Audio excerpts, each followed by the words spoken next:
भैया sting operation में आप पकड़े जाएं और उसके बाद कह रहे हैं कि हम जवाब दें, आप पूछें मीडिया से।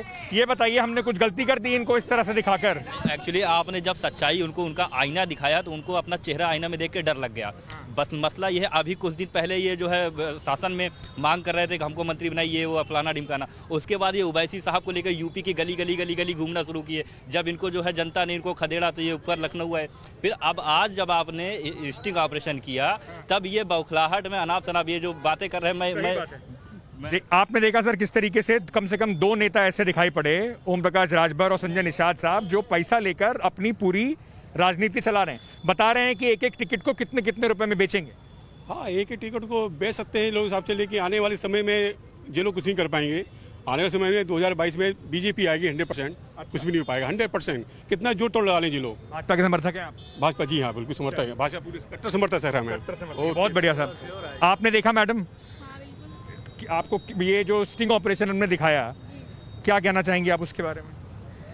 कहना तो सर हम यही चाहेंगे कि कोई भी जो पार्टी होती है ना, दूध का धुला नहीं होता है, ठीक है। बीजेपी पूर्ण बहुमत के साथ आ रही है 2022 में, और जो ये गठबंधन वाली बातें हैं, तो गठबंधन कुछ लोग पैसा लेके पीठ पीछे करते हैं, कुछ लोग सामने करते हैं। तो ये बताइए, अगर बीजेपी, आप जैसे आप समर्थक हैं बीजेपी की और इतनी कॉन्फिडेंट है कि बीजेपी आएगी, तो फिर बीजेपी क्यों बात कर रही है संजय राजभर से, संजय निषाद से और बाकी पार्टियों से गठबंधन बनाने की कोशिश क्यों है? अगर इतनी कॉन्फिडेंस है तो खुद लड़े अकेले। ऐसे क्या सामने देखा गया कि बीजेपी जाके बात जाके ये दिल्ली भी गए थे बीजेपी के बड़े नेताओं से मिलने के लिए?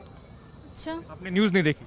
हाँ शायद देख लीजिएगा, कोई बात नहीं, ये कोई बात नहीं। पर मैं सर वो कैमरे के सामने कैसे अफवाह होगा सर? घर में लोग जाते आते, फिर तो आप ये भी कहेंगे ये भी अफवाह नहीं, अफवाह नहीं है सर, लेकिन 100% है कि बीजेपी आएगी सर। काफी सर वो आपका वोट है, वो आपकी मर्जी है। 2022 में जहां तक बात, भाई साहब किस तरीके से जो अभी आपने देखा, जो नेता दिखाई पड़ रहे हैं, कह रहे हैं कि अगर सत्ता में आना हो उसके लिए हम कुछ भी करा देंगे, हत्या करा देंगे लोगों की, दंगा करा देंगे।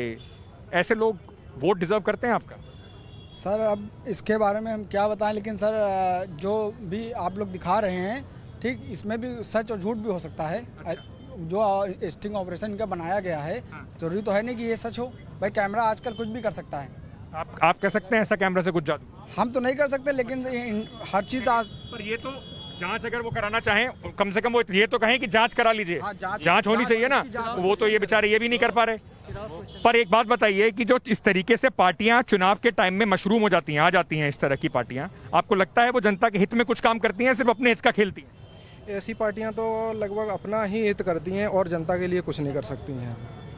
जो छोटे छोटे लेकर के कुकुरमुत्ते की तरह उपज आते हैं बीच में जाकर के, हाँ जी, नहीं कर सकते। वास्तव में ऐसी पार्टियों को जनता के बारे में कुछ पता ही नहीं होता। जनता वास्तव में चाहती क्या है, वो कुछ समय के लिए आती है, जब वोट होता है उसके बाद फिर चली जाती हैं। एक आध एमएलए अपना बनाया, सत्ता में पहुंचे, उसके बाद वो चली गई। जनता इसमें, जनता को क्या चाहिए, जनता को विकास चाहिए, नौकरी चाहिए, युवाओं को चाहिए या नहीं चाहिए, वो चीज़ उनके बारे में कोई जानकारी नहीं होती है।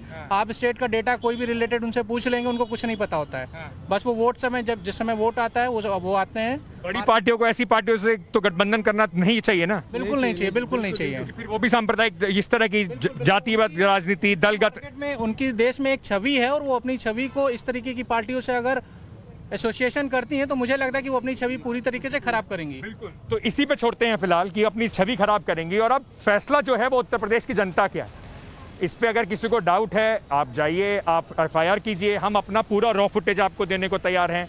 राजभर साहब कह रहे हैं कि हम उनको भी जांच चाहिए, वो भी कर सकते हैं।